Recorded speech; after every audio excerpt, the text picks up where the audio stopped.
411 Live. Where you can learn about issues that impact us every day. State of world, 411 Live. Real people, real talk. Made to help people in our community in every way. For your girl, 411 Live. If you were at high risk for cancer, would you want to know? Would you take a genetic test to see if you have one of the genes that puts you at high risk for developing cancer? And if you took the test and you found out that you did have one of those genes that put you at high risk, what would you be willing to do about it? Hello, I'm Beverly Taylor, and this is the 411 Live. Real people, real talk. Yeah, I know. Those are some tough questions, but they are some important questions. Today, I have three guests. They are sisters, and they have one of these wayward genes that put them at high risk for developing breast cancer and ovarian cancer. And they have taken the steps, preventative steps, to get rid of the high-risk breast tissue and ovaries. They are some courageous, I say young women, and they are beautiful young women, sisters, my friends. And let me introduce you to them. Dr. Patricia Cifax, who I call Pat, Jacinta Tatum, both Milwaukee educators, and the younger sister, Sheila Adams Gardner, who is from the D.C. area, and she is an attorney and author. So welcome to all of you. Thank you. Thank you. It's so good to have you. It's good to be here. Yeah. It's interesting hearing it coming from you. It's like, oh, wow. She is talking about us. Yes. We did do that, didn't Yes, we? you did. Yes, you did. You know, there's so much to talk about. And like I said, this is an important topic. And I say that because I really and truly believe that somebody listening will be inspired, encouraged, and, you know, it may even save a life. You know, somebody thinking, I have cancer in my family. Mm-hmm. Right. And they go to get this test and they have a way to prevent it, right? Absolutely. So let's just jump right in there. So I want to start off. I know we're going to get into the specifics, but I want to find out, can you take me back to your reaction when you found out that you had, and I think the gene is called RAD51D, Mm-hmm. when you had that gene? Any one of you can start. Okay. Yeah, you go ahead. I'll start. So I took the genetic testing based on a recommendation from my healthcare provider and really thought that I wouldn't find anything. All of these cancers in our family, it just happened to be. When I got the results, I was absolutely shocked. Yeah. I felt like I had just been diagnosed with cancer because she said to me, we found something and it's RAD51D and it makes you high risk for breast cancer and ovarian cancer. And we didn't have like a history of that, to our knowledge, of ovarian cancer, but we certainly had a history of breast cancer. And a family member who died of breast cancer and the others survived. And so I was absolutely shocked. And I can remember her saying to me, there's no, for ovarian cancer, there's no screening. And so you can have an oophorectomy, which is a surgery. Do you want someone to call you? And I thought, I need to process this. That was my first thought, but I just said to her, sure. So she's ready to schedule you for the surgery. Well, at least connect me to a physician who can talk to me more about it. Mm-hmm. And at the moment, I just need to process it. Yeah. I wasn't ready to do anything drastic. Like surgery is not something that you take lightly. And especially at my age in your 60s, I thought, I need to think about this. So I was shocked. Yeah. Yeah. But immediately shared it with my sisters. Right. Yeah. And we're going to get to that in a moment. But what was your initial reaction? So when I went for the testing, and at the time, both sisters came back positive for this mutation, gene mutation. So I'm like, okay, well, they have it. Now, dun, dun, dun, like open up the envelope. What is it going to be? And I'm like, oh my gosh, you guys, I have it also. This is crazy. Like, Oh, wow. all three of us have this mutation now. Which one of our parents, did it come from? But it was crazy. Like, all three of us, like, this is crazy. But because of what happened previous years, I'm like, it was coming for me. Yeah. Not knowing that I had this mutation. Now, I thought, so when Pat came back and said, hey, I have it, I was like, well, I wasn't surprised, actually. I thought, okay, this may be the answer, because we have on both sides at least 10 people who have had cancer. Some have died, and it's So in your mind, you were huge. thinking, this makes There's sense. something. Yeah. Yeah, So yeah. we'd always, for years, we've been thinking, okay, maybe we need to I've even reached out to people to see if we can get some sort of genetic study of our family because there's so much cancer, cysts, all kinds of weird things going on. So when she said that, I was like, oh, okay. I wasn't surprised. But then at the same time, it's like, okay, wow, I got to get mine now, because I wanted to do it. But, I think like a lot of people, you think only BRCA. That's the only thing we hear about. Right. And because our mother died of liver cancer of unknown origin, and we don't know exactly where it came from. So that's always in the back of our minds, like, okay, what's coming for us, right? So, trying to figure out what's going on, my doctor, my gynecologist had recommended genetic testing, but she was very lax about it. Like, well, yeah, maybe you might want to think about it, but no one said, hey, there are these other genes out there, and really impress upon it until Pat got this done. So once she came back, I'm like, that now I have, because you need to have a little bit of ammo when you try to go to get the testing and talk to a genetic counselor. So I had that, like, my sister has this along with our family history.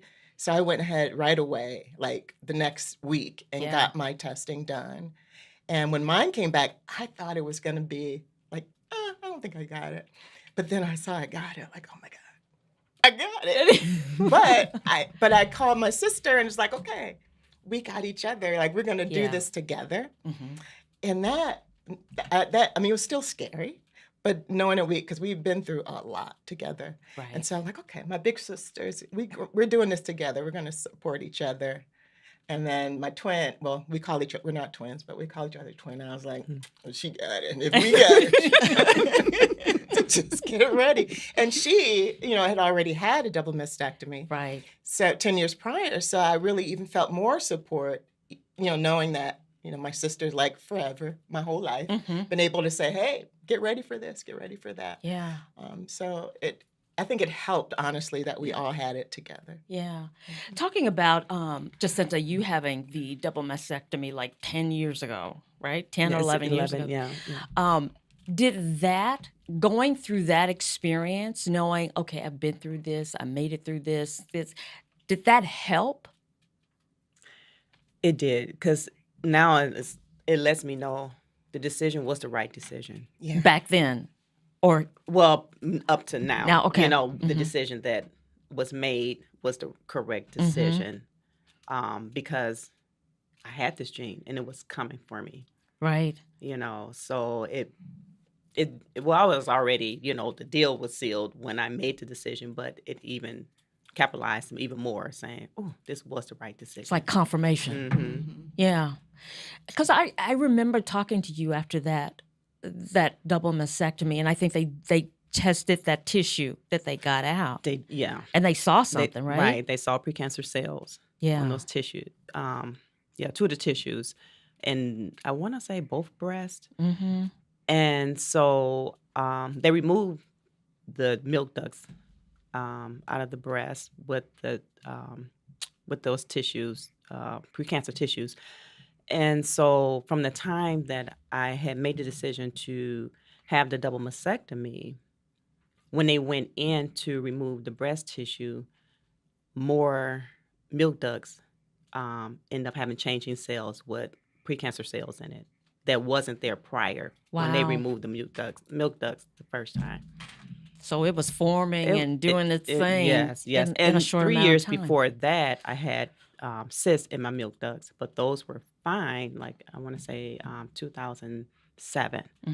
they had to remove milk ducts, but those were fine. But then 3 years later, now I'm having this same surgery again, having milk ducts removed with the precancer cells. And then months later, when they actually removed, but now there's more. So the doctor did tell me that it was at a rapid rate. It was coming, and changing so quick. And it was going to be one of those, fast growing cancer. Wow. Okay. Mm-hmm. So when you get this, you find out you have this gene mutation, then you have some decisions to make. Right. What are you going to do about it? And there are options. Right. You guys took the drastic one, you just kind of said, look, we're just going to get rid of the problem. Yes. It's, it takes a lot of research, prayer, and investigation. And looking at our family history, because we had an aunt who died of breast cancer, we had a couple other aunts who survived it. And one of the things, once I discovered that I had this gene mutation, my healthcare provider said, you have a high probability of getting triple negative breast cancer, non-hormone driven, which I didn't even know there were two, like there's a hormone driven and a non-hormone driven. She said you tend to get the non-hormone driven, which is hard to treat. Ooh. And the history in my family, it seems like in their 50s and 60s, that's when the cancer shows up. Now, I had the option of getting elevated testing, which would have been like every 6 months, MRI. With one of the sessions, the next 6 months would be a mammogram. And then she told me there was a high error rate with the MRI, like it could be positive, could be negative, Right. I just decided that I didn't want to live with that. I have young grandchildren. I want to be here, want to enjoy my life. And I didn't want to worry about whether or not I was going to get a cancer diagnosis. My mother had cancer. She found out 8 weeks before she died. And it also helped, though, to make the decision because Jacinta had gone through it and was our hero 11 years ago. And I remember when she went through her ordeal, like it really, being in that hospital with her, it really gave me the courage. I can remember saying to myself, if I ever have to do this, I think I can do it. Because I think even 11 years ago, no one was looking at, very few people, prophylactic double mastectomies being preventative. And she made that decision. It gave me the courage to be able to do it. And then I had my youngest sister who had the diagnosis. Mm-hmm. So when she shared with me, hey, I'm going to do it too, it's just, it's like that support. But really, I just wanted to be here, live my life. Mm-hmm. I have a supportive husband. He said, I want you to be here. Mm-hmm. My kids, Mom, we want you to be here. And so for me, it's like, right, I'm going to do this. So they gave me three choices. A, you could do nothing. And like she said, every 6 months, get a check. 2, you can take this medication. But of course, there's side effects to the medication. And also the medication, you have to take for so long, and it only cuts your chances by 50%. 3, have the double. I said, well, it's a no-brainer. I'm going to have the double mastectomy because why would I take medication to cut my chances 50% to fight for my life? That just doesn't make sense. So, yeah. Especially given our history. I do think it helped, that I'll be 56. I know we talked about looking young. I'll be 56 this year. And I think it did help that my kids are all grown, past all of the, all of the hormonal issues with age and childbearing years. So the nervousness now is really thinking about our children coming after us and whether or not they have it, and our girls who haven't had children or are in childbearing years, just figuring out, helping them figure that out.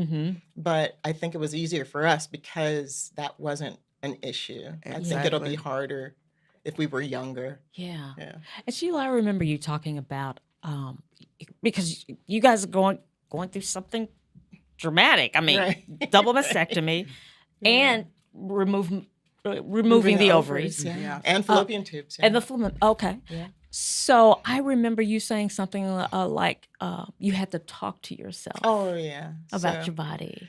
Yeah. So it was, I mean, even with all the support, you have your quiet moments where you're like, oh my goodness, I'm getting ready to have. And then for the choice that I made, because I wanted to save my nipples, that meant 2 surgeries on top of the ovarian. So 3 pretty significant surgeries, and I did them all back to back. And then, like, what's going to happen? You don't know. Is it going to go well? You hear about, I was watching too many episodes of Botched. Oh yeah. Way too many episodes Right, of Botched. And, so you don't know how it's going to turn out. You try to pick the right surgeons and all that. So for me, even with the support of my sisters, I had to remind myself of the why. I want to be here for my children. I want to show them. Our mothers showed us how to live, showed us how to die. Like, I want to show them how to take care of their bodies, how to preserve their vessel. We are vessels. So I'm like, okay, this is not just about me. It's about what are they going to learn from my behavior. So I needed to talk to myself. Like, it's not, not that we're vain, but, it's like you want to be beautiful, sexy woman, beautiful woman. So the idea of, we all got reconstruction. Like, what if it doesn't look good? Or what if, what if my husband doesn't, I don't know, whatever. Or after having your ovaries out, what might happen to your sex drive, all those things. You still have that in the back of your mind. So I created a coloring book with my cousin earlier, this Black History coloring I'm going books. to get you to stop. Oh, because sorry. I want to talk more about the coloring book, and we're going to take a break. Oh, so good. we're going to take a break, and we're going to talk about this coloring book and how this actually helped in their journey. That's in their what journey. helped me, yeah. Absolutely. So stay with us. We'll be right back. You're listening to the 411 Live. People couldn't see my potential, so I had to show them. I've run this place for 20 years, but I still need to prove that I'm more than what you see on paper. Today, I'm the CEO of my own company. It's the way my mind works. I have a very mechanical brain. Why are we not rethinking this? I am more I'm more than who I am on paper.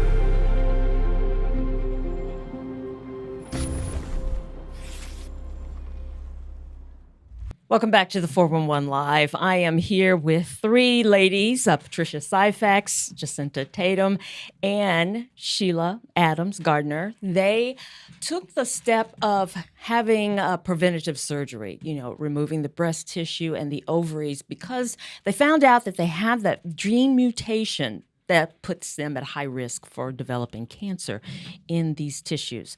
So we were talking right before the break, getting through all of this. And, well, you're an author, you're a writer, you do all that stuff anyway. But you wrote this book, and it's a coloring book. And it really helped you. Right. So how? Tell Right. me. So for me, it was therapeutic to just write. Even during COVID, that's when I really started with art and just writing words and getting all my feelings out on the paper and coloring it, and found that was just, for me, really therapeutic. So I thought, okay, let me mess around with I love doing design, like graphic art. So I started making images of women and, with the messages of my parts, like my body. What did I say? One of them is about the parts. I'm not my parts, I am, all these things about who I am as a person. And that there are questions and there are solutions. And like I had pictures of like the body parts and the surgery images, things like that, to remind myself of what's really important. It's what's inside and preserving this body and respecting this body and loving it, however it turns out. So that I would do to just sort of relax my brain, because there was such a lag between when I found out and when I got to start talking to doctors. That piece for me, I think you guys had a better time getting information. When they found out about their genetic mutation, they were able to really get in and get to talking to people right away. It took a while for me to actually start getting into doctors and really figuring out. I felt like I was in the dark. So whenever I felt really nervous, I'd color one of those images. And I made one woman just really voluptuous with flowers and just, like to really appreciate the body, like really what it is. And that this is a gift. Yeah. It's a gift of life that I'm giving myself, however it turns out. Yeah. So that was really helpful. And then after doing that, I was like, wait a minute, this is really helping me. I want to self-publish. With self-publishing on Amazon is simple. So I thought I can do that and make it a really nice coloring book and send it to them, but right before their surgeries, just as a surprise. So I sent them the books and some coloring crayons or whatever, and just for them to get that sort of, when they start feeling nervous and doubtful, because there are moments where I'm like, do I really want to do it? I mean, we're brave and strong, but you have your dark moments. Right. So I felt that it was really helpful. And so I shared that, and I shared it with some other people who felt the same way. And I thought, oh, wow. Yeah. If I felt like that. And we learned the word previvor. There are survivors. Previvor, okay. So we are what you call previvors because we've done the prophylactic surgeries to fight cancer before it gets us, right? And I learned that term from this organization, Force. And I thought, oh, wow. That gives it, I'm a previvor, because we haven't had cancer. Right. So it's like, oh, okay. And I just felt really empowered. So that's one of the coloring pages, like previvor. I have it on the back of this woman's back, her naked back. And, she's beautiful, but she's like, yeah, I'm strong. I did this. That's so good. It was really empowering. So that's why I did that. And that's out there for the world. Anybody else who feels like they need that encouragement as you're going through. It helped. Give me the title. It's called Reverse the Curse. Mm-hmm. Reverse the Curse. It's a coloring book. So it's on Amazon. Good. So it is, and that's exactly what I think of it as. What we're doing is reversing the curse. Because we have, whenever I tell doctors about all the cancers, it takes like 20 minutes to go through all the people on our immediate, like our aunts and uncles side. And so we inherited something. Yeah. We inherited a curse. Right. But we're reversing it. And we're teaching our children what they need to do if they have to. Right. And reversing the curse. So that's our mantra. We're previvors, reversing the curse. That's us. I like that. Jacinta, during the break, you started to say something and I made you stop because I wanted you to tell us, while we're talking here, about what your mom told you. Yeah, so when I was going through with my decision to have my breast removed, one thing she told me, which always stayed with me, is to don't let your breast define you. Mm-hmm. And she said, don't forget that. Don't let your breast define who you are. And so that stayed with me, and that was very powerful because that's true. I just want to live. So don't because some people make decisions because they feel like, well, if I get rid of it, my husband might not want me. My husband might divorce me. And so they may not do anything about it. Yeah. And then they end up passing away. Yeah. And that's a big price to pay. Mm-hmm. Big, huge. Right. I from down south, and I grew up, and I remember when people got cancer, it was like, oh, don't say anything. Right. Such and such, I think they have cancer. It's like a hush-hush kind of thing. But we have to tell people, yes, I have it, or mom had it, or cousin had it, because it's important for you to know your history. Right. And it's nothing to be embarrassed about. Yeah. You find people, they're embarrassed or feel shameful, when they call it the womanly parts. You know what I mean? Then all of a sudden they feel shame and embarrassed. Right. Like, why? And even men with prostate, issues, they're afraid. Like, no. Yeah. Because it's not even about just you. It's about your children, too. Right. I knew a woman who passed away, went on a big yoga retreat with this woman who has since passed away. She had colon cancer. And she was so angry with her mother because her mother's brother had it and didn't tell her. Wow. And she went to her grave. She was a young woman. She wasn't 50. She had young kids. And she was filled with so much anger because she felt that her mother should have told her. And that way she would have been able to tell someone and find Right. out and do something about it. Right. She said, but instead at 42, she found out she had this terminal disease. Wow. So I encourage anyone who is listening, if you know of family members who have had it, share that with other family members. Make that a topic of Yes. discussion so everybody knows. And when they go to Make the doctor, the list. make the I list. have the list. Yeah. Everyone Too. comes to me for the The list. And when they go to the doctor, they can tell them, yeah, my aunt, my cousin, different people. So that helps in your medical care. Absolutely. Yeah. So when people hear about your stories, these 3 sisters who have done this to prevent the development of cancer, when they hear the story, do you hear people being encouraged to kind of research their family history, or knowing that they have cancer, to ask their doctors about genetic testing, or what kind of responses are you getting? I'm getting positive responses. I have people coming to me say they're very encouraged by my testimony. And since then, they've gone to the doctor, Yes. and some are going through, but they're going through in silence. They're not saying anything. They're not sharing. And so now they're starting to share, because when you can stand proudly and share your testimony, Yeah. then it gives them that courage. Like, I don't have to be ashamed. I don't have to walk this walk in silence, Right. so it's. And if you it's don't definitely do been that, impacting. then other people kind of come around you and encourage you and help you Absolutely. in that. Yeah. Yeah. I found the same thing. People have been, I've been very transparent, and people have been inspired, but to the point of doing something about their own health care. Whether that's, again, talking to other family members. I know that there's been people who have said, you know what, I've asked for genetic testing. Because one of the things I found in my research, there was a small study that talked about physicians who recommend genetic testing, and they found that with white women, genetic testing is recommended if there's cancer in their family. With Black women, they found in this small study that it was recommended after they had cancer. Oh, wow. So I thought, wow. And my healthcare provider asked me after she, again, I was going for my mammogram. She's like, anybody to add to this long list? Sure enough, I had people to add because they died that year. And that's when she said to me, have you thought about genetic testing? I'm telling you, after going through all of this, and when I went back for an appointment, I said to her, Anna, you saved my life. Yeah. Had you not asked me that question. And then,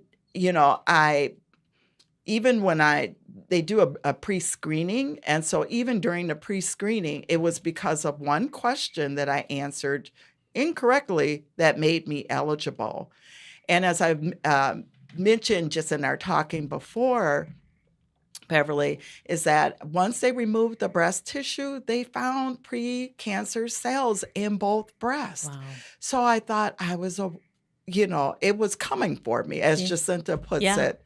So it is it's so important for people to know knowledge is power, take action, and be proactive. I tell people, you don't have to do what I did, but do something. And once I began sharing too, I was surprised at how many women have had double mastectomies. And I mentioned, I'm going to have tattooing because I'm having my nipples removed and blah, blah, blah, blah, blah.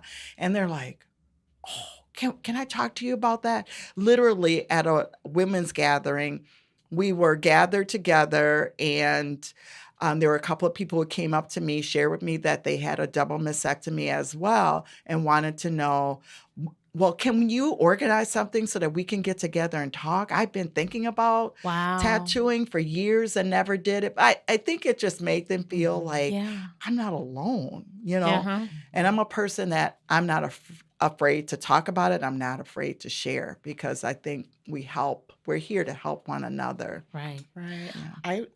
I was just going to say, my dream is that, because I think even medical professionals don't know.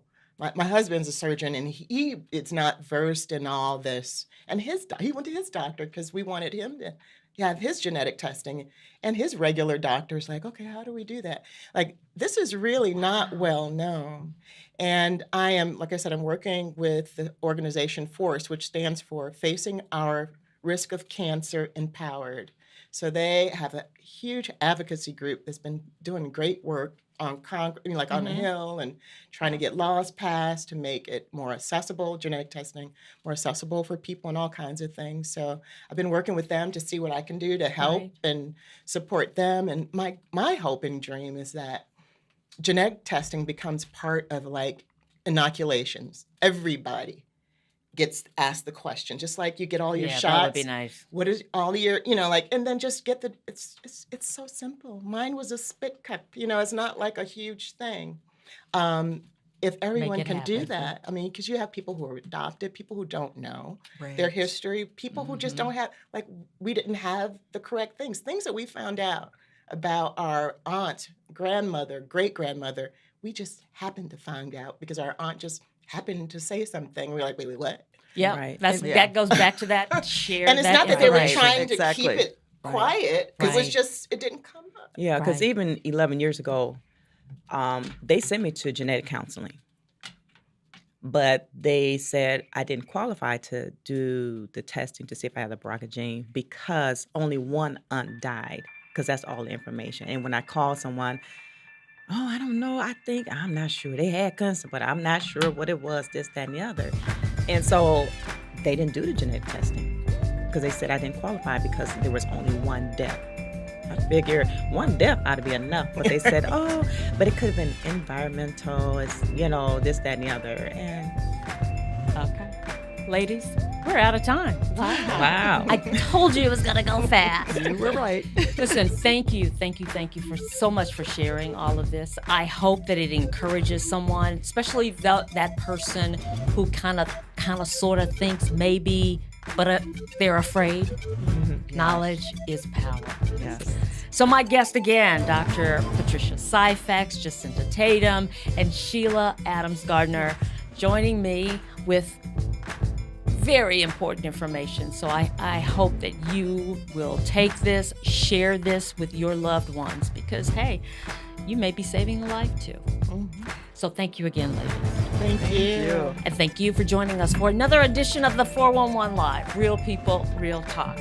I'm Beverly Taylor. Again, this is a nonprofit organization, so if you're so inclined, go to our website, the411live.org.